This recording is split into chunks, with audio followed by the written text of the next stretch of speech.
Storey Time with Stephanie Storey. Hi, welcome to the show. I am art historical novelist Stephanie Storey, and this is my show Storey Time, where I get to talk about other writers, about their passions and their processes.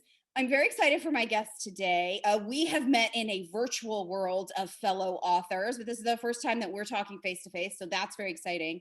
She's a very talented writer. She started out with a memoir, but her first novel came out in 2016, and it was called Fill the Sky.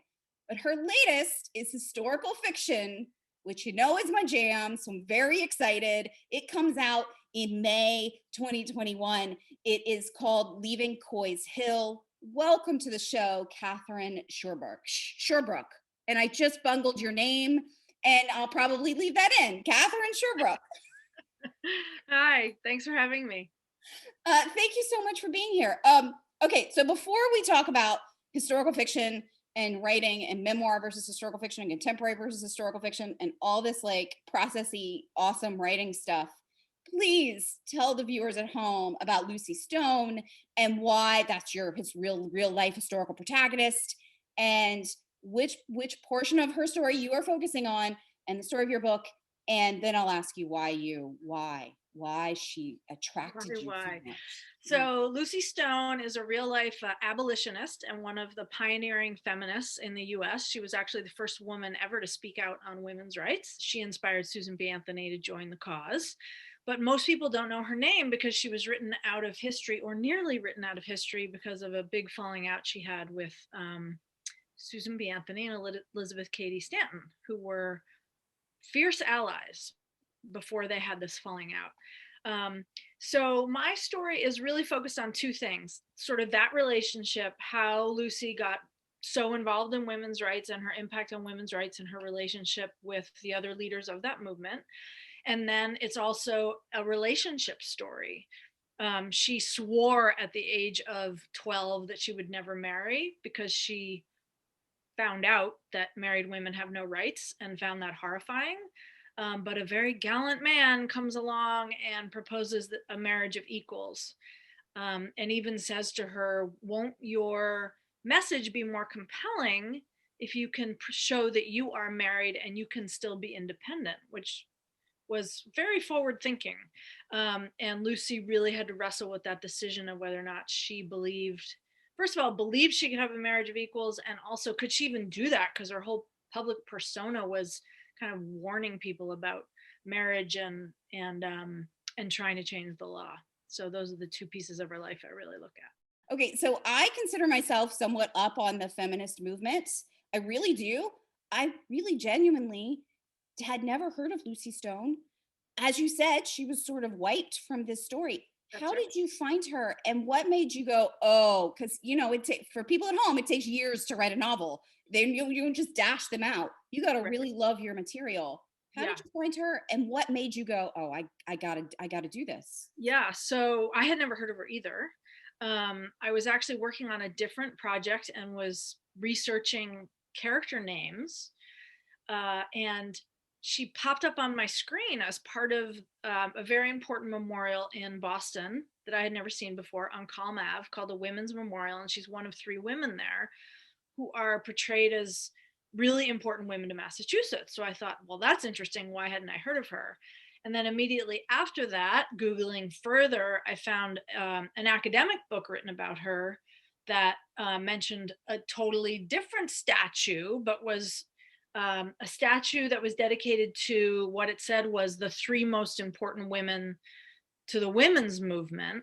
And the author of this book said there's a 4th missing. Lucy Stone should absolutely be there. There's no question that she is just as important or more important than Susan B. Anthony, Elizabeth Cady Stanton, and Lucretia Mott was the 3rd. And I was like, okay, that's really interesting. So, I bought a couple books and started reading, and I was supposed to be working on this other novel. But I kept wanting to read about Lucy Stone and thinking I should be writing over here, but I found another book. I just want to read more about her. And then I felt like I was cheating on this other book.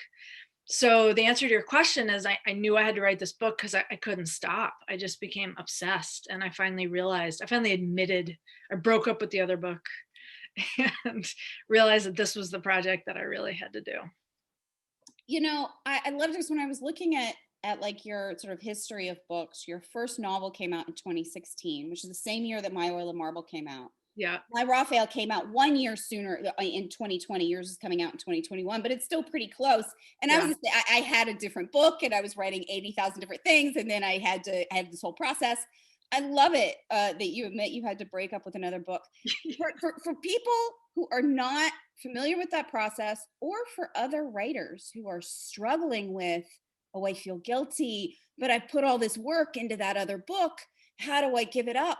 How did you deal? Was it difficult to navigate that process and give it up?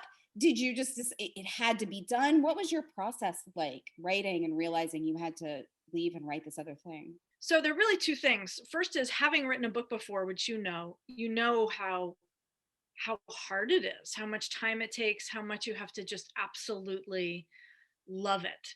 And this other book I was writing, I loved the premise, but I was having a really hard time getting my character out of this sticky situation I had put her in, which is why I was researching character names, because I was stuck. So to be honest, I was a little stuck with that book. I still think it's a really awesome premise, and I might go back to it someday. Mhm. But I realized, having gone through the whole process, including marketing the book, including doing interviews like this, that it has to be something that you just believe in your bones is an important story. So when I started getting obsessed with Lucy Stone, I realized, okay, this is important, and I am 100% happy to be obsessed with this for the years it's going to take. Yeah, it takes years to write it, and then you're right, and then you go out and you talk about it over and over and over again, and you Right. have to like be excited about that work for those people who haven't yet read it. Yeah. It was so interesting to me again that I didn't know who Lucy Stone was. What else did you learn about the women's movements, studying her life and this moment? Like what were Well, those sort of those? There yeah, had to have been an enormous number of revelations in that research an process. enormous number. I mean, I think so much of this, so much of what I feel like I've been learning in general, and I think we as a country have been learning, even with our racial reckoning that we've been facing, is, history is oversimplified always, and whoever owns the narrative tells the story that they want to tell. So the things that I started mentioning that Lucy discovered, that women had no married women had no rights to their own property, even if they'd inherited it, no rights to their income, no rights to their own body. There was no such thing as rape by a husband. That was not a crime. I didn't know any of that. I'm embarrassed to say. I just didn't know any of that. I mean, I knew, of course, that it was a long slog to win the vote. And women's rights is often, in this time period, is often boiled down to suffrage. And not that the vote isn't important, but there's so many other rights. Even, at the time when Lucy started speaking out against slavery, it was considered scandalous for a woman to speak in public in mixed company, when women and men were there together. I didn't know that. So suddenly it was like, okay, wait a minute. And same as the thing that you said when you started this, you consider yourself pretty well educated. So did I. And I was horrified that I didn't know any of that. So I learned a lot about that. And then I learned a lot about, the players in the movement itself. And I learned, sadly, that, and it's something that is very relevant today, that, white women, for better, for worse, and sadly, in many ways for worse, uh, you know, had the power in the beginning of the women's movement. And while a lot of these women started out as abolitionists, like Lucy Stone, there became a very racist flavor at a certain point in the women's movement, because there was this tension between Black men getting the vote and or women getting the vote. And there were some decisions made that were really ugly decisions, and they've been swept under the rug. And so that was also part of the story that I wanted to bring to light. Good for you for not sweeping it under the rug and for trying to look at it um, Yeah. head on and face a lot of that, because that's not it is not an easy task. Yeah. Um, Why did you feel like it was necessary? Because you could have just gone, I'm just going to ignore that part. Why didn't you? Well, Brian Stevenson, the fabulous author and also founder of the Equal Justice Institute, I've heard him speak a lot because I think he's fantastic, and he talks about the power of truth telling and how you can't ever heal wounds in our country in any movement between factions, between people, if you don't look at the unvarnished truth and admit that it's there, see it's there, and move on. So, I felt like that was really important. In the beginning, it was difficult. I used to apologize and say, gee, I'm not trying to like throw Susan B. Anthony under the bus. But then I found more and more people who were educated about what happened and said, no, God, please, we're so tired of Anthony and Katie Stanton getting all the credit. And they did some really bad things. So it's just, and they did some really wonderful and important things. And both of those things can be true at the same time. And so we just need to see it all. And it was also really exciting to me because I like, as a reader, to learn things and be surprised and discover things that I didn't know. So when my research turned things up that were really surprising to me, I figured, okay, that's really interesting for a reader. The editing process takes like the book is in that sort of publishing process for a while for people Right. at home who don't know that. It's not like you write it and next month it comes out. Like it's in this process for a while. And so you've lived through the pandemic and all of the racial upheaval and all of the political craziness, and you wrote a book that deals with a lot of this stuff. Are Right. you glad you wrote it, the bulk of it, pre all of this? Or would it have changed if you'd written it after? Do you know what I mean? Because it's such an upheaval year. Yeah. I think this is a question I'm asking myself. That's what I'm asking. Yeah. No, it's a really interesting question. I'm not sure. Being historical fiction, and the way I approached this book was to really submerge myself as much as I could into that time. Mm-hmm. So in some ways, I guess I'm glad that I was able to do that with a little less distraction than those other things created. But the more you learn, the richer things become. So maybe maybe other things would have made it into the book, but I was kind of glad to have this mostly done before things got really nuts, because it was a hard time to be writing. Because they did. Well, that it got difficult to focus and to do a lot of work, and it got weird. Right. Before I ask about that, well, no, actually, I'll ask about that first. So as long as we're on the pandemic, how has it treated your writing life? I mean, I know you're out now pushing a new book, which always interrupts the actual new drafting. Are you writing a book that you are later going to abandon? Are you going back to the book that you've abandoned? What are you thinking? And how has the pandemic treated your actual writing life? Not the promotions, that's different, but the actual yeah. So I learned from the publishing of the last book that the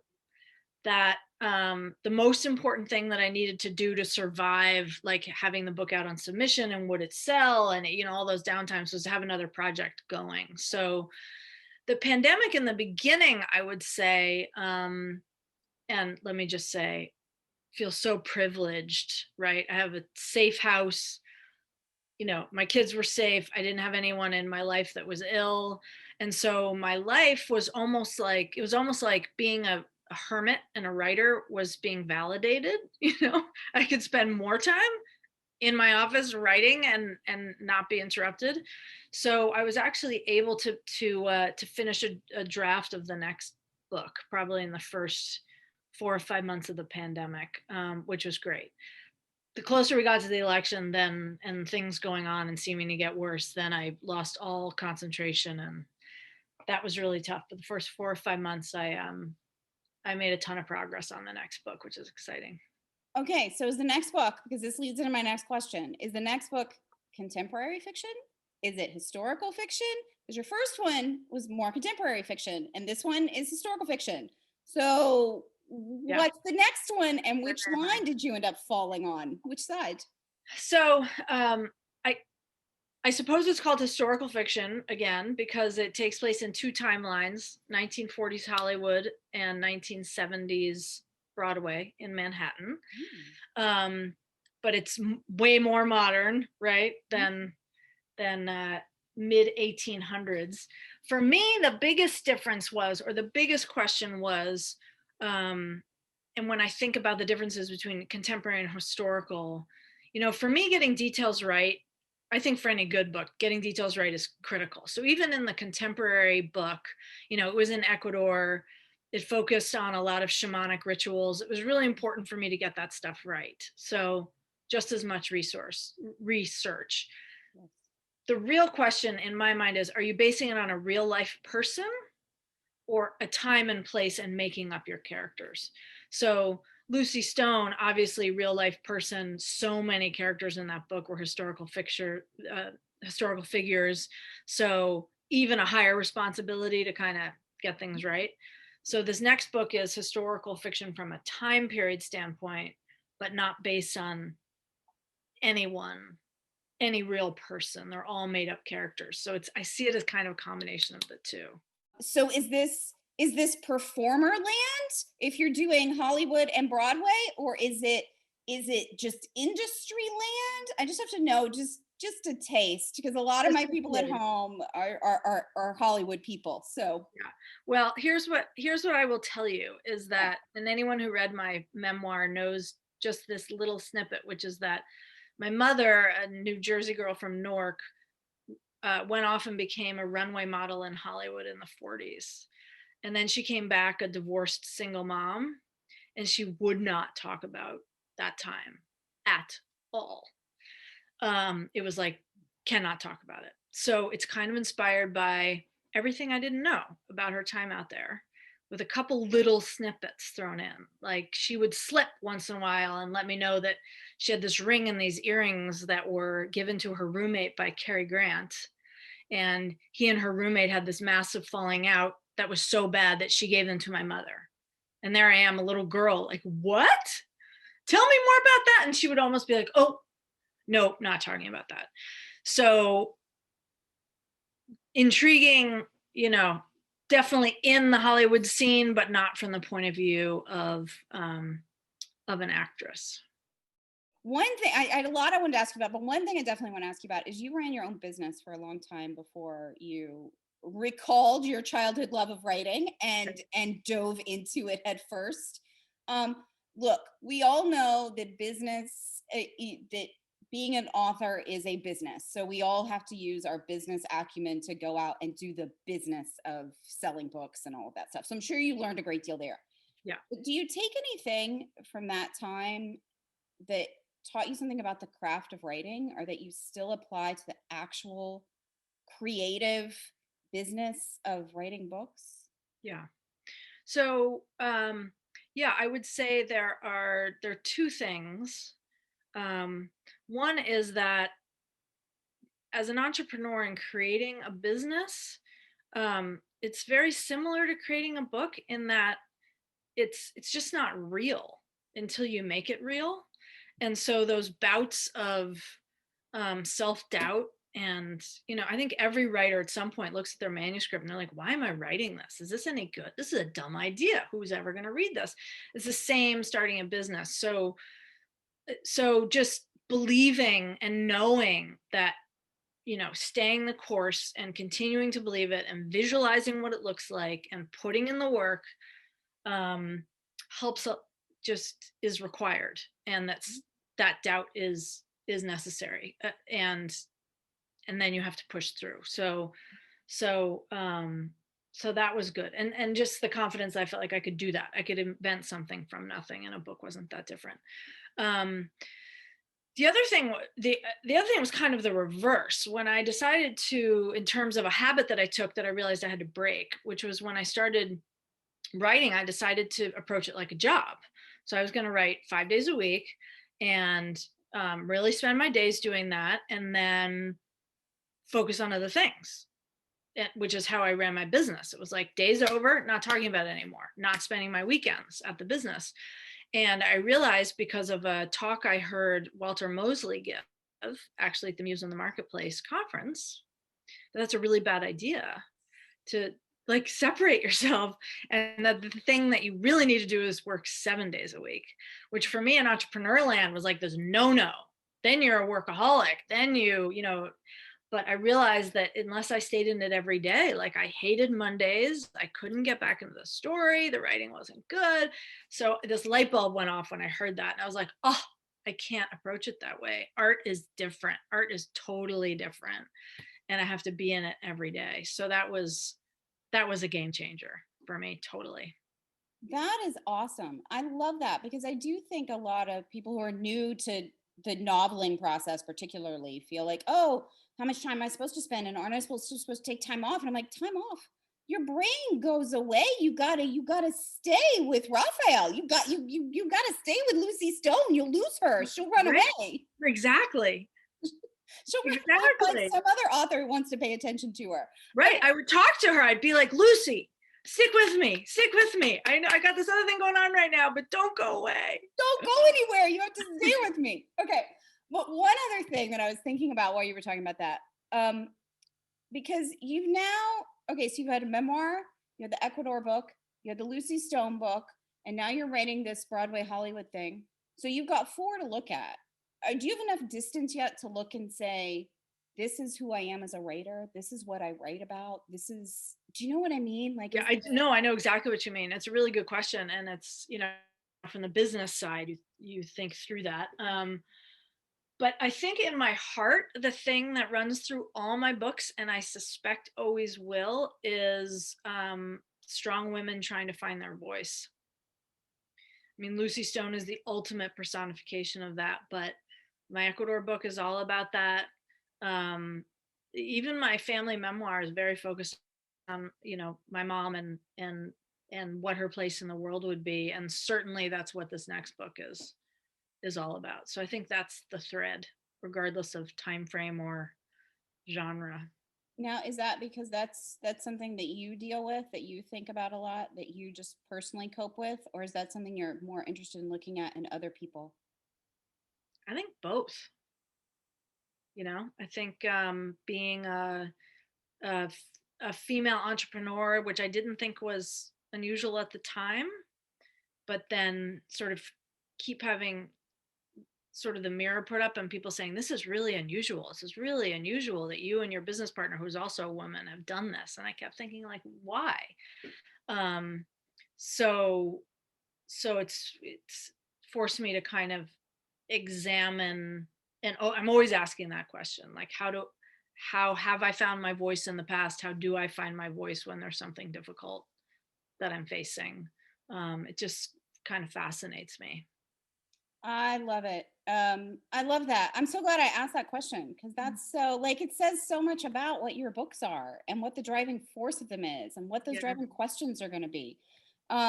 This was lovely, and everybody's going to pick up Leaving Coy's Hill. I think there's going to be a lot of people who are going to want to read it and dive into it and learn about Lucy Stone, and then we can go read your book, and then we go read about and then we go dig into the actual historical version. It'll be exciting. You will introduce her to a whole lot of people who thought they were, smarter than that, and it turns out, no, we're not. Story time with Stephanie Storey. Story time virtually. We've got time and plenty of stories, talking stories.